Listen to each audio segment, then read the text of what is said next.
As in, you're under pressure because you're trying as hard as possible to keep up with the changes. Yes, with the changes. Now, I earlier mentioned that sometimes stress is a perception. It's it's a perception. I say that because there's an approach we use. It's called the cognitive approach.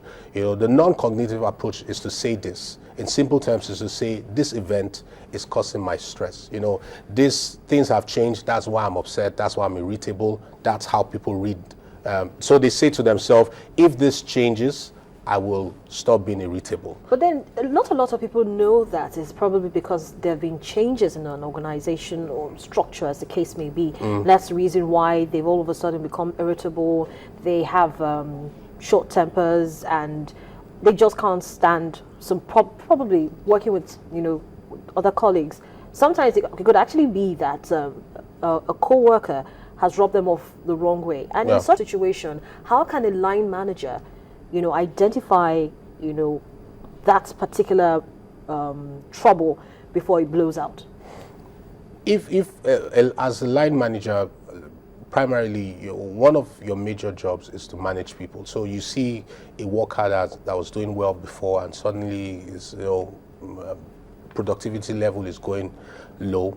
It's your duty to, rather than just keep shouting and saying you're not meeting your deadlines, is call the person and have a chat, a simple chat. Just showing concern sometimes is all some people need, and that just changes everything for them. You see, I said it's a perception, just someone showing concern, because you see the person is going through all that and nobody's asking him or her what's going on. So the person says to him or herself, they don't care.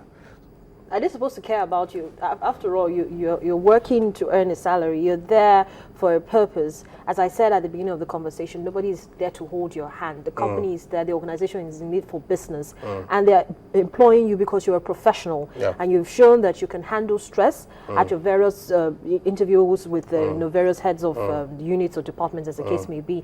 You've shown that you can do the job. So if you're coming in to do the job, why do I still need to hold your hand? Okay. You came in, you're doing the job, you're doing fantastically well, then there's a change in your behavior. That's what we're talking about here. So there's a change. This person has not always been like this. It's completely different. The person comes in, is a lousy worker, has never been doing well from the beginning. That's not stress. That's a lousy worker. Get the person out, But this person is a fantastic worker, fantastic team player. Then suddenly there's a change. You would want to know, why is there a change? So, for individuals now, how can they begin to work towards getting greater resilience to handling such stress that come up at the workplace? Because it's inevitable. Change will come. There will definitely be stress. But how can an individual get, greater resilience to handling this kind of stress? One simple way is there are 4 things. We talk about avoid, alter, adopt, and accept. Now, I will explain that. First of all, you have to look at the situation and say, why am I upset, or why am I stressed? You need to identify what the stressor is. But I always say that it's not just that simple, because we use change, for example, that because there's change in the organization, that's why I'm upset. It's not because there's change in the organization. Partly also it could be that the communication about the change was not very effective. And the support given to people after the change happened was also not very effective. So you identify. Sometimes there are stressors you need to avoid. You need to tell yourself, look, there are some topics, maybe you have a boss that you keep going loggerheads with, and you really get upset and you say, I'm just being me, this is just being me, and I tell people sometimes, well, you need to adapt to your boss. You can't keep telling your boss how things should be done. Sometimes you need to know when to avoid the things that gets your boss upset. You need to understand that. You need to know that. Then there are also things that, when you talk about stress management, there's something that's very key. There are things you can control and there are things you can influence. And you need to know the difference between what is within your control and what is within your influence. One of the things that causes stress is when people focus on the things that they cannot control, like somebody else's behavior. You can't always focus. If you keep saying, if this person will change, then I will stop being upset, then you will be there, you'll be stressed for long. So sometimes there needs to be a change. Change could be either the environment or change inside of you.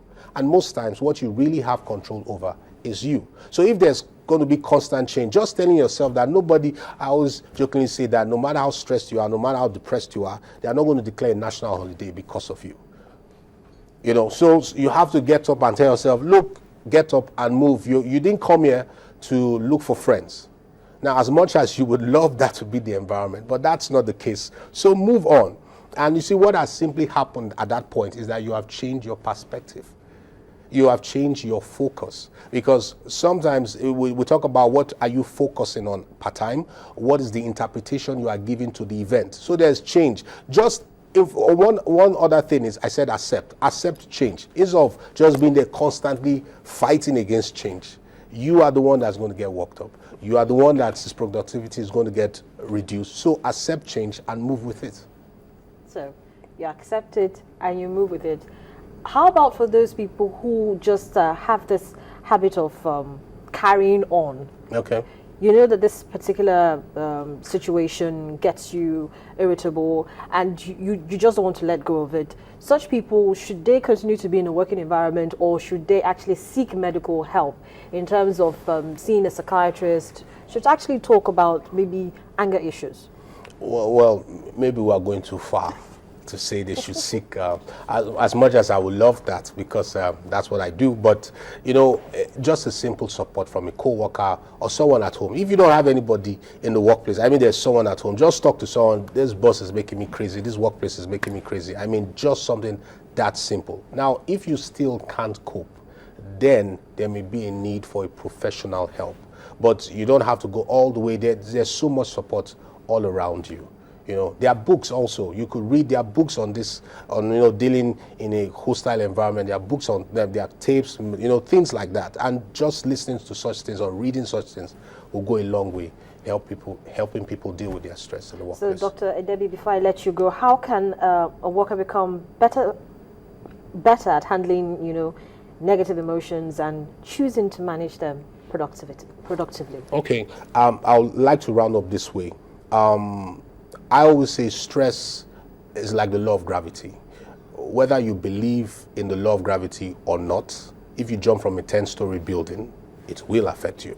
So also, whether you educate yourself about stress or not, it will affect you. So one effective way is get informed.